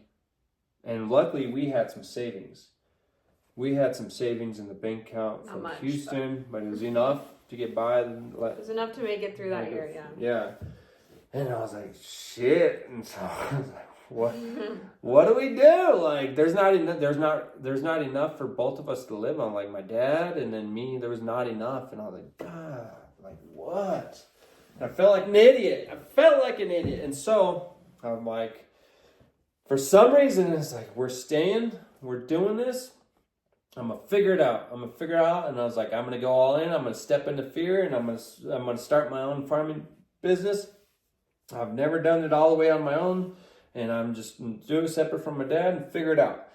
And so I rent a farm like 30 minutes away, a small farm, and my dad lends me an old Ford tractor. I get one employee. I figure out how to find money from the bank. I get a bank loan, and I'm just like, I'm nervous and I'm scared, but I'm just doing it. Like, I just got to do the thing. And I think your job in Houston had given you a lot of confidence in the fact that you could do things and that you were valued. I think you really needed that because you came into Mexico to face this hardship, but like, you knew you could do some things. You didn't know how to do it in Mexico, but you knew you could do some things. I knew I was a badass. Yeah, finally. You know, from Houston, I was like, no, I got skills. So like, he I brought know how that to do energy into this new country that he didn't quite know how to navigate and figured it out. And I'd never managed a farm. I'd only had like the bitch jobs on the farm. Like, you know, I'd never been in management. I never knew all the technical things. And I was like, all right, found the farm to rent. I got the loan. I was like, yeah, I got a loan. Which is kind of hard. It was very hard to do. Like, it's hard to do in Mexico. Mexico's tricky with loans, guys. It's really hard. And then, like, I just do. And then I get the tractor, and I have one employee to help me out. And I'm just, like, going to this farm, just giving it my all. I'm trying to keep my expenses to a minimum. And we're just trying to figure it out. Meanwhile, we're having a faith crisis. And at home, in a Mormon community. So it's a Mormon community, and we're doubting within the Mormon community, and you don't do that in a Mormon community, especially when like you live on the street where the colony was established and blah, blah, blah. Yeah, we brought all our doubts with us. And so, but I was just working my ass off, coming back and forth some days, just like camping at the farm, renting farm, and then I was like helping my dad on his as well, and he's trying to get by and get like some money back, and he's stressed financially. And then I just nailed it. First year, I did 47 hectares of cayenne, and I just hit it. And I was like, woo, made some money. And I was like, oh, it was so stressful, but I nailed it. And I finally got big boy money. You know, I was like, yeah, finally got some money, and worked our asses off. And then, but we're still going through the faith crisis, and then I do rent the farm again. Nail it another year. And so I was like, oof, I finally had like a good amount of money. And my dad, confidence in and my dad's like, all right, like this guy's a badass. Like he knows what he's doing. What the fuck? I thought he was tonto. I thought it was stupid. But like this kid, like he's smart and he's a good farmer. And I was just figuring out, I didn't know what the hell I was doing farming because I'd never been taught business or the technical stuff, but I figured it out. And I was just like, I had 2 good years in a row, and I had the money, and I was able to like, my dad's like, all right, I'll sell you my farm. And so I was able to have the money to start buying his farm from him and making him payments. So now I'm like, I have a big farm, and I'm making payments, and I'm getting ahead in life. But also like I'm having this faith crisis. Like church isn't jiving with me. And we were reaching the point where we've been having a faith crisis for a while now. So it's like we knew it. Done. And I was like, I know it's like there's good pieces. There's good pieces, and I was always sticking to the gospel of Jesus Christ, but there was a lot of bullshit, and I could not, like I'm a person of integrity, and I could not keep my mouth shut anymore. Like when people at church would ask me questions, I'd answer honestly, and I'd get in trouble, and like I cannot. It's so hard for me to lie. Well, you're an all-in kind of guy. And so like I got to this point in my life where I was just like, I'm all in if this is true. So I prayed to God. And we had talked to Lou, we had talked together and was like, okay, if this is true, we're going all in. And we're going to be missionaries when we're older. We're going to save up money. And I'm trying to convert everybody to this church. And we're going to serve missions. I'm going to be as successful as I can in business so we can retire early and just preach the gospel to all the world. And that's the conversations we had, and we wrote it all down. And then I was like, okay, we're at this crossroads. And I prayed to God, and I was like, God, if this is true, this Mormon gospel is true, we are going all in. I'm going all in on this, and I'm going to dedicate my whole life, and I'm even going to get like more, like I'm going to times this like by 10 times. We know what and I'm going all in, and this is going to be my life passion. If this is true. But if not, please show me what is truth. And then after I put that intention to God, then everything started crumbling in the church. And I could not even be in the church anymore. Like my soul was like, get out. But I liked the gospel, and I respected the people, and there's good people and all this, but there was the community. My soul was like, get out. But I was like, no one had ever done that in my community or in my family. And I was like, and we come from a very cabron, strict spiritual family. And then the community's like, it's not a normal community. This is like generational, like families that have lived this way for their whole life. But my soul, this is a common theme in my life. My soul's like, get out, tell them what you're feeling and thinking, and you need to like leave, and you need to find, I'm going to show you the truth. It's like God's like, I'm going to show you the truth, but you got to take these steps. And so I think 2013, right? No, later. It was later. No. 17 or something like that. Yeah, 16. 16. And so like we have these conversations with Lou, and I can't even go, like, I can't go to this church because my soul won't let me, and I have to always tell the truth, and I cannot lie, and I can't just get bullshit answers, and I can't live superficially, and I'm seeking truth, and I just can't do it anymore. It was just, we weren't finding it there. And I was starting to feel depressed again. Yeah. And anxiety. My anxiety came back, and my depression was coming back, and I was like not feeling good. And so we worked up the courage, and it took so much fucking courage. It took so much courage because it's a lot easier just to stay. Play the role. Not make any ripples. Just be santito. Just be a little good boy and a little good girl. Not ruffle feathers. Be nice to her family. But my soul was like, no, like we're going to show you truth. Like there's this, like God wanted to show me something, and it was outside of the church. And I was like, God, and I was like scared and I was nervous, but we went to the bishop, and we signed papers, and we got out of the church, and we had the hard conversation, even though we were scared to have it and what the community was thinking. And at the same time, for me and my dad still, for me buying the farm, I had to hold what was called a temple recommend. This temple recommend is basically like this little ID card with your name on it that says that you are a worthy member of the Mormon church. And so you have to go to the bishop. He interviews you about your life, how much you pay to the church, all the commandments that you do. And they just do this little interview with me and Lou. And if they find you worthy, member of the church. It's like a worthiness card. It's a worthiness card. Next level of worship. And so in me and my dad's deal, in our contract, is like, if you're buying this farm and you have to have a temple recommend your worthiness card.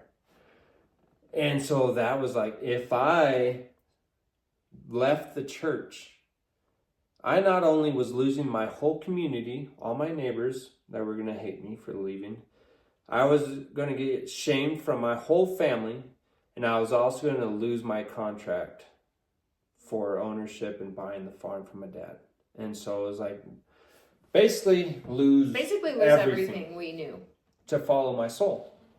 Everything, and like, this is no joke. Lose everything that I'd worked for. I gave him my job in Houston I made this deal with my dad after having successful years and to buy the farm, but I had to have this membership card, worthiness card, and I knew the consequences that leaving the church, we would lose everything that we'd worked for on the farm, in our business, our community, our family, and all of our friends, because all of our friends were Mormon. Yeah, like this is the harder path. It's the hardest fucking thing that we've ever done. Yeah, to this day, I still think it's the hardest path. We're still living in the community and we've figured out how to find peace with it all, but it was a brutal decision. And it's your soul when you're making when you're choosing the path least traveled, because no one wants to take that path. It's not cleared. It's not pretty. There's not a road.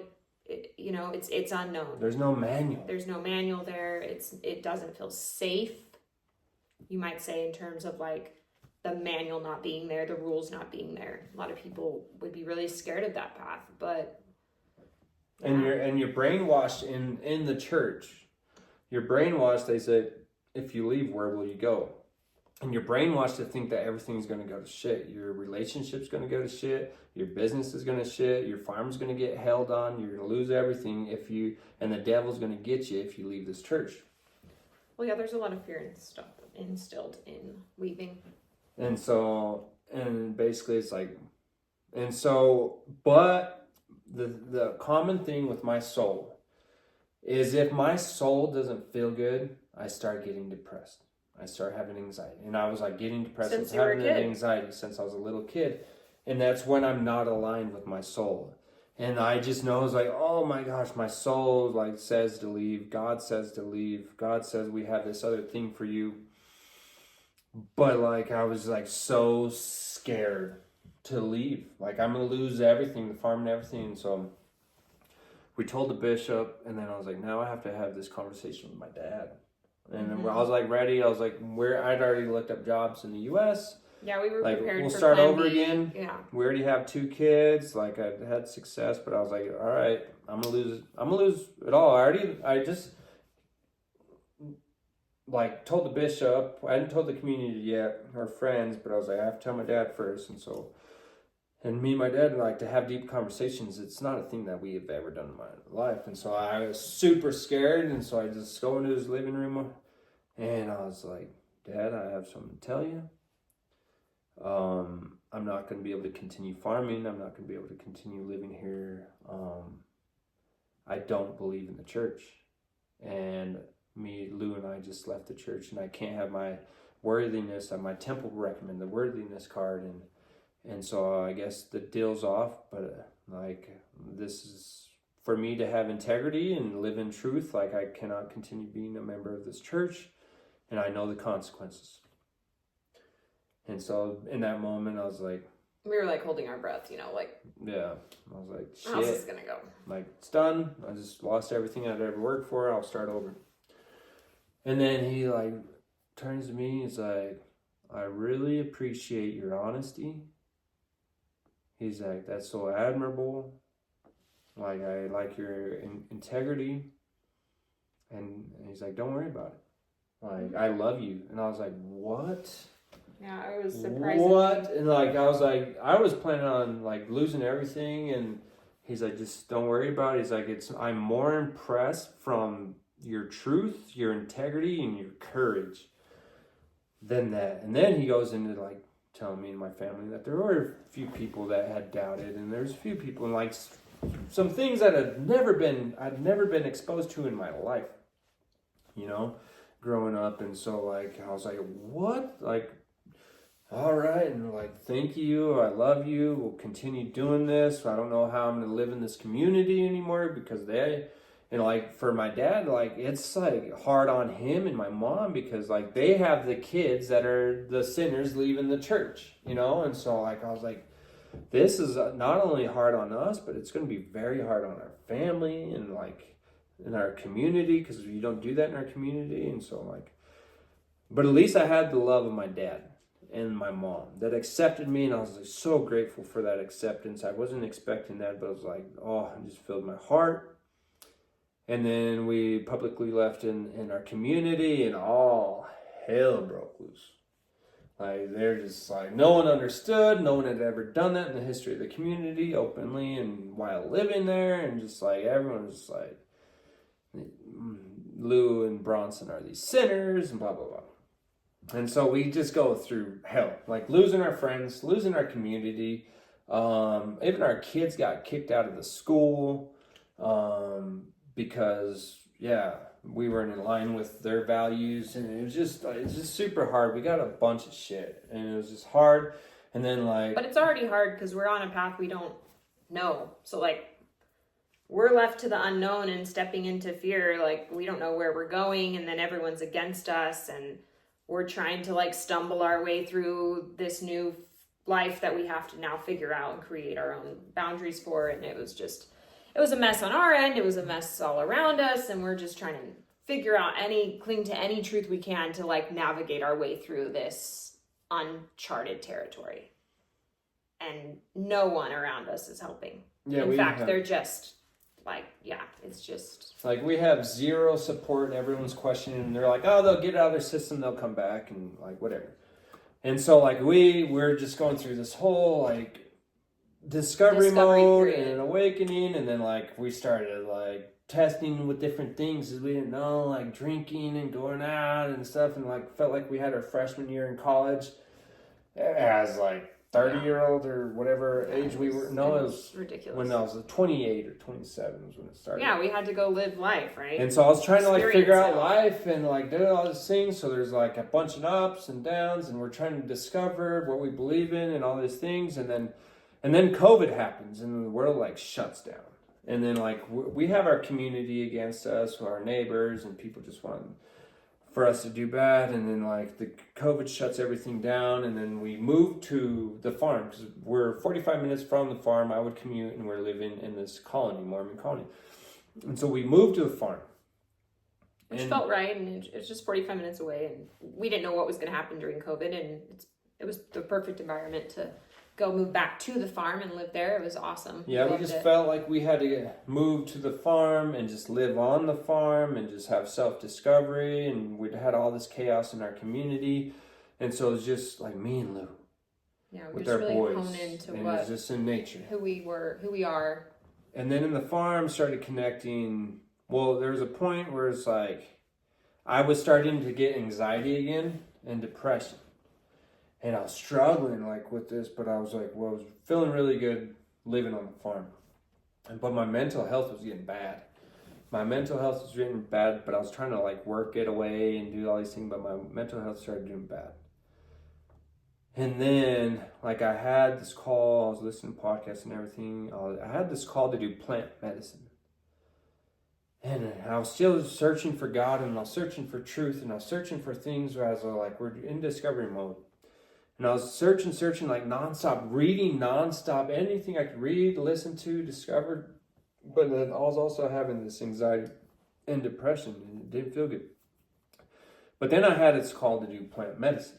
And at the bank in Asuncion, I saw this person that I'd known my whole life, my dad's age. And his whole, what he looked like and his vibration had totally changed from being this unhealthy mad guy to this super healthy vibrant guy. And I was what hey, what's going on? Have you done plant medicine? And it's something that no one talked about ever. And I'd never heard a conversation about this in Asuncion. That is the most random thing to ask I'd never someone heard in this town. had this conversation with a friend. I've never had this conversation in Chihuahua. And he turns to me. Why would you ask someone that? And he's like, how do you know about plant medicine? It changed my life. That's wild. And I was like, did you do Sapo, 5-MeO-DMT? And he's like, how did you know? And I was like, I don't know, but these words are coming out of my mouth. And we're in front of the banker, in front of his desk, having this conversation about plant medicine. And no one talks about this shit. No one. You had been studying up on that because you've been feeling very called to it. So it kept calling me. Yeah. Calling me. And so you just happened upon this guy that you felt like you could talk to his, about it. His energy was just vibrating, and I could feel it, and I just knew that he'd done something. And so wild. I was like, well, where did you do it? Like, send me. So he tell me like where he had the ceremony. It was like that next weekend. And then like I called and I scheduled for that Saturday. It was a Tuesday and it was that Saturday. And I was like, oh, I don't know about this. I don't have enough. But I like, my soul's like, get there, go. And I told Lou, I was like, we got to go. And she's like, what's going on? I was like, what is this? And I was like, I got to go have this ceremony. And so we drive to Chihuahua and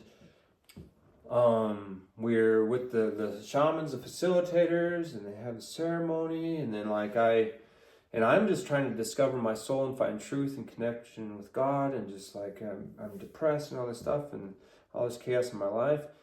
And then at the ceremony, it was Sapo or Bufo,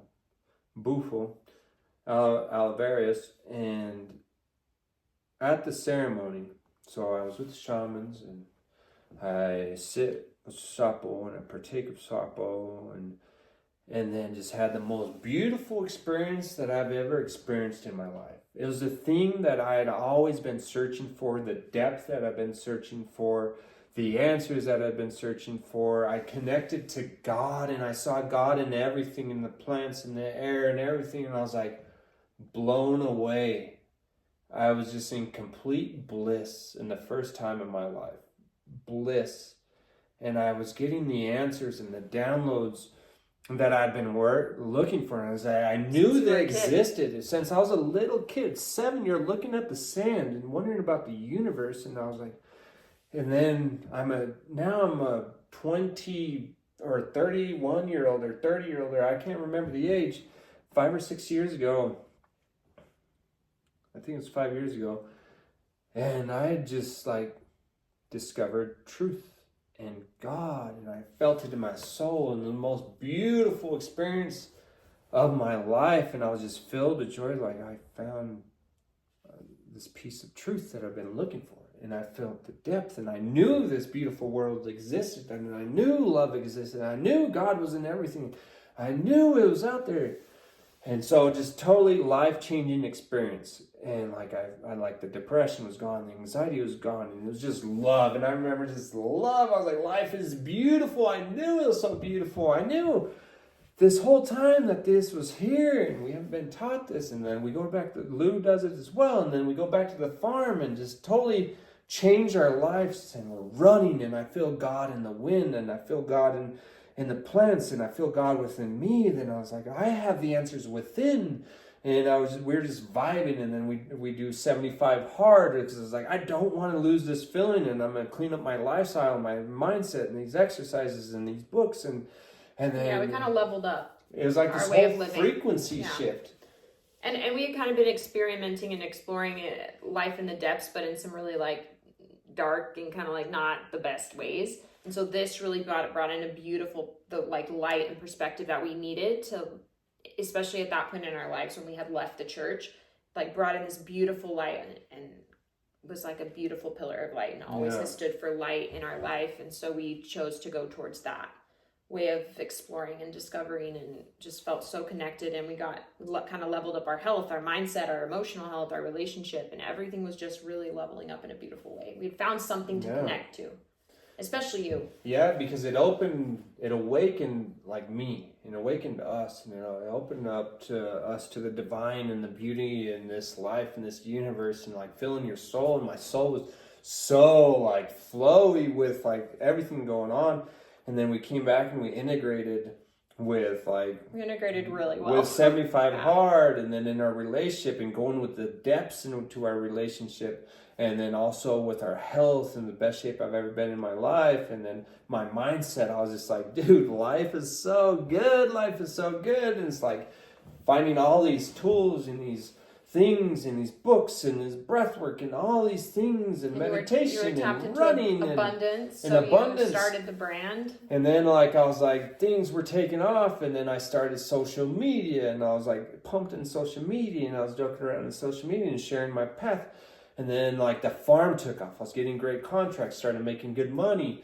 And then as I started connecting with all these people online, and then my social media took off, and then the brand took off, and all these blessings started taking off as as that whole awakening happened into our lives, It was a massive awakening. And then our relationship got deeper, and we went to more truths in our relationship, and then just everything was just like started just like unraveling, and all these truths, and then I'd sit in more ceremonies, and I would discover more truths in God and the universe and all this stuff, and then come to my life, and our vibration shifted, and our frequency was higher, and then that higher frequency attracted all these beautiful things in our lives. We started getting deeper connections with deeper friends, and more meaningful relationships, and discovering all this beauty in life. It was like, where has all this been this whole time?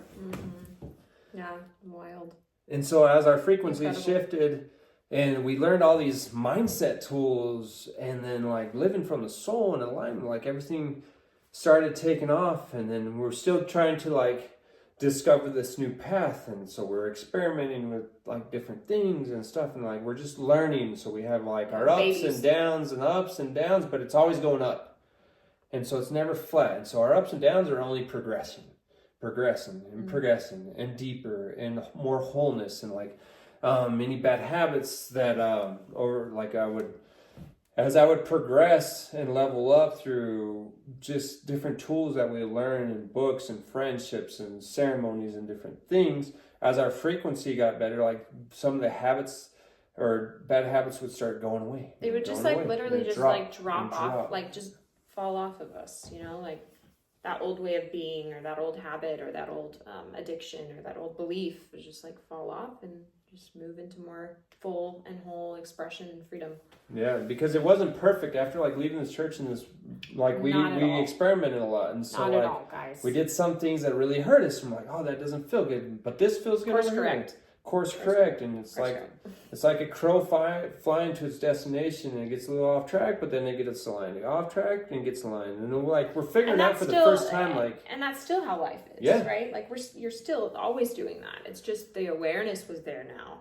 It's like deeper awareness of where we were headed. Like if I would do something that would cause me not to feel good, or be at a lower vibration, or feel like, okay, this is making me a little anxious, like little anxiety or depression coming back, I was like, oh no, I have these tools. Yeah, and it was like a faster course correction. And so like it wouldn't last long. Like no, like I feel I'm having a low moment and I'm feeling down, but I got these tools, and so I got these tools now. We got better at getting aligned. Yes, and it was messy for a while. Like we had 6-7 years. Yeah, this whole journey has been like ups and downs and discovery and some mess, like some hard times, some good times, and it was discovery mode, and then like it's definitely not an easy path, but it's like now it's like now I feel free, and now I feel like when I do get off track, I have tools, you know, and they're rooted within you, and it's within me, not externally in some institution, not through some other man you need to go talk to in an office, not through, you know, anything external. It's like all the keys we found have been within us this whole time. We just awakened them, and now are learning how to use them. And I finally known, I finally know myself, and it's been the most beautiful thing in the world. Is like getting to know my soul, and I'm like seeing my soul for the first time in my life, and understanding my soul, connecting with God and the universe and life force, and like seeing Lou's soul has been the most beautiful thing in the world, and like that I've never truly seen. And then understanding my own like power and my own magic, and just like seeing life as this, like I'm the artist, and like creating, like life is the canvas, and I'm now creating the life that I want. Like I didn't know you could do that. Like I had no idea, and so like you're never taught that. And so like every year it's like learning more tools to like better and express more as an artist, and it's the most like alive I've ever felt in my life. Like I can't think about the last time I was depressed, which is like mind blowing to me. And then I know if like any anxiety comes up, or when I do feel not aligned, now I know exactly what to do to get aligned, and it happens quick. And I'm so grateful for these tools, because they weren't taught to you or I. We had to like pioneer this for our own souls, And it's been fucking amazing. Like, I'm really proud of us. It's been really hard, but yeah, I mean, I think making those hard decisions initially, like deciding to leave the church, or deciding to have that conversation with your dad, or deciding to have that hard conversation about marriage and our relationship, and is marriage like something we want to do, and is it real, and is the church true, and all these questions we had on deep, like heavy topics that we've had to talk about and like truly discuss and put on the table, and like, and then make a decision on whether that's for us or not. And I just think making those hard decisions has now made, like, anytime you start to feel unaligned, because you are a lot more sensitive, anytime Bronson starts to feel a little bit of unalignment, he's like, okay, I either need to have a conversation, I need to do something right with my health, maybe I'm not eating the right things, maybe I need to get up earlier and meditate. Like, he has a list of things that he and I, like, we're both stepping into feeling more empowered, since we're used to making these hard decisions in our life. It's making, like, the minute we feel in alignment, it's like, okay, what do I need to do? Listen in, check in, what do I feel? And then we take action. It's the take action part that we've gotten really good at, but it's hard. Like, that has not come easy, and it still does not come easy, but at least we're becoming more aware quicker. Yeah, we're aware of the process, and then we know how to navigate, like, okay, our souls are wanting us to do this thing, and then we're aware, okay, there's this resistance, and then we're able to, okay, step into fear, even though, like, you're scared, stepping in, how to navigate a lot of practice. The resistance, like knowing how to navigate the resistance, having a tool, and then you get to the thing that just totally blesses your life, and like the level up, and it just feels amazing. And so, like, knowing how to face the resistance, face your fears, have the tools to navigate, know how to integrate, know how to follow your soul, be aware of your soul, and then, like, it's the most amazing thing in the world to align with your soul and do the thing, even though you're scared, and then you have the tools to do it, and then the beauty and the blessing and the levels up on the other side. And so, like, now I'm at a point in my life where, like, lately it's like I blew up on social media, the farm started going, we built all these things, we started creating all these things, and like things were going crazy. But then, like, even like 6 months ago, my soul's like, okay, it's time to do something else. Like, it's time to start sharing from more depth. It's time to share your story. It's time to step into service and help other people navigate their life. And I'm like, well, it's so much easier just to do the thing. Like, it's so much easier to do my social media. I can be Vikingo and play. Do the Vikingo deal. It's fun. Just focus on farming and the brand and just, like, chill. Like, I'm ready to chill. But in the last 6 months, it's just been like, my soul, once again, is like, it's time to get deeper, and it's time to be of service and to share, and it's time to help others and others on their journeys. And it's just like this undercurrent just pushing me, and I can't get comfortable. And so, like, that's why I'm sharing this story today. That's why I'm starting the Set Yourself Free coaching course, and I'm starting to step into service to others and share from a depth, not just the fun Vikingo online, but like really helping people align with their souls and give them the tools to get through. Like, I want to be the person, and my soul knows I have to be the person that I needed 10 years ago. And because I needed me 10 years ago to coach me through this. And so, like, it's just been this thing that won't let me just chill and take it easy in what I'm doing. And it's like, okay, now it's time. And it's been like, okay. He's been saying this for years also, by the way. Like, he's been on this, he knows there's something more and there's depth, but now's the time. And he's feeling this call come forward. And we both are feeling a big call to service and to share from more depths and to serve based on what we've learned and where we're at now. And so, yeah, it's really exciting, and it's cool to see you, like, actually take action and, like, follow through. So basically, I'm at a point in my life, once again, 6 months ago, my soul started calling me to step into more depth in the service. And I didn't know quite what it was calling me to do because my life was just taking off in social media. My life was taking off in business and all these opportunities, like just a lot of abundance. like almost an unlimited amount of opportunities has been presented itself to me in the last 6 months. But I started getting this call about 6 months ago, and it's like in my soul. A feeling. And it's this feeling like, look, I know this is going great, but it's time to step into service. It's time to share more from a depth and to share your story and to help others navigate in their life and to help this great awakening that's going on and just to be of service. And so, but I got all this other stuff going on. Like I could just chill now. Like I could just like, the farm is great. The brand is great. The influencing deal's like great. And it's time to just chill. Like, let's just coast.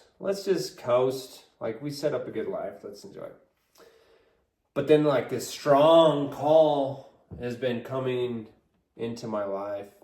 Which happens a lot for this guy. Like, here we go again. You know, like, once again, this is a pattern in his life of moreness, greatness, leading you to deeper and deeper freedom and truth. Yeah. And I know this is only the beginning. Like, you know, yeah. where is it going to lead in 30 years from now? But you're really good because you're so sensitive and because you live in such a place of depth and devotion. You're really good at heeding the call. To some people, it takes 30 years of that call, that voice, that feeling coming in. They ignore it. They push it aside. I'm not good enough. So they sit in it. It comes again. No, it's not the time.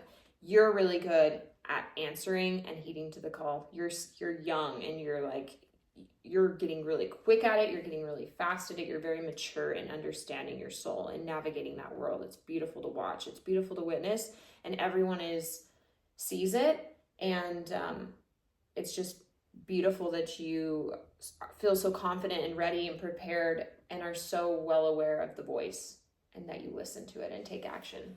And I just know that in my life, when I do feel the call, I have to align my soul and take action. And it just won't let me just be just comfortable. And also, like, even with the opportunities, everything is like, even though there's all this success, like it doesn't mean as much to me or add as much value to me as to share my soul at a deeper level. And that's what really lights me up. And I know that, like, what I'm stepping into next really lights me up to help somebody change their life and to navigate, to align and find their soul and their freedom in their life. And, like, for me to help somebody set themselves free just lights me up because I know how it feels not to be. And then now I know, like, okay, well, I have these tools and I have these things and I could be with you to, like, help you do the same thing. And that truly is what lights me up more than if I were to make $1 million. Like, to help somebody set themselves free and to live more deeply. Better than getting a new chili contract? Oh, yeah. Yeah. Wow. Yeah. That's progress right there, folks. Yeah, and so I'm stepping into something totally new. And even myself, like, stepping in this, like, okay, like, am I ready to do this? I have my own limiting beliefs, and then, so there's like a hesitation. And it's not like, oh, I'm so chingon or so badass, I could just go do this thing. Like, once again, there's the call, there's the resistance, like, just stay comfortable, just do what you're doing. But then I have to heed the call, even though, like, there's some fear going into it, like, am I ready to do this? Or, like, am I good enough? Or do I even have anything to offer these people? But then my soul's like, you're ready, let's go. We need this in the world. Like, just... Well, and people are ready and people are reaching out. And so there's a lot of signs from God in so many other ways too that are like, it's time, you know. And I know this thing, and I know when I have these calls, I have to take action. And like the more I wait, the more just like my soul's That's like, when depression let's kicks in for you. go. Yeah, and so if I wait and I don't, and I just continue the life I'm doing, then that's when the depression comes in, because I'm not aligned with my soul. And whenever I'm aligned with my soul, I'm just lit up and I'm happy, and it's just like, it blesses everyone around. And so that's why now I'm sharing my full raw story of my life from the beginning. And hopefully sharing this story will help other people on the same journey, because I know a lot of us are on similar journeys, and we're feeling similar calls, and we need help and guidance, and so I'm super excited. I'm nervous, but I'm super excited to step into this, because this is really what I feel my soul is calling me to do right now. And so let's go. Set yourself free. Set yourself free. Like, oh, it's the best feeling in the world. I'm excited for you. It's been awesome watching you on this journey to freedom, and all that we've gone through to get here. It's like, and this girl has mind-blowing. been amazing. Like, to see your transition, and to see like you coming into like your goddess energy and your wholeness, and like all this artist within you that wants to come out, has just been so beautiful. Yeah, it took a long time to get there. You gotta let go of a lot of old ways of being, and you have a lot of deaths and rebirths, and it's a beautiful journey though. So thank you for being an example of that, and for shining your light when I needed it. And Lou has been my light a lot when I've needed it, and like that person that we can go to the depths and have the conversations and discuss this life, and it's been like we've been a yin and yang on this journey, which has been super helpful. It has not been this easy journey, but it's been magical, and it's been totally worth it. Like, I don't want to go back to the person I was 10 years ago, or 15 years ago, or 5 years ago. And just every time there's a level up, it's just so beautiful. It's just so beautiful. Like this life, there's so much beauty in this universe. There's so much beauty, and there's just so much. There's just so much if we're willing to face the resistance and be able to navigate it, face our fears, and follow our souls. That's when the magic happens, is when you align with your soul. And so that's why we are doing this today. This is why I'm sharing my message, to help others align with their souls. And we can do this together and just tap into this magic of life.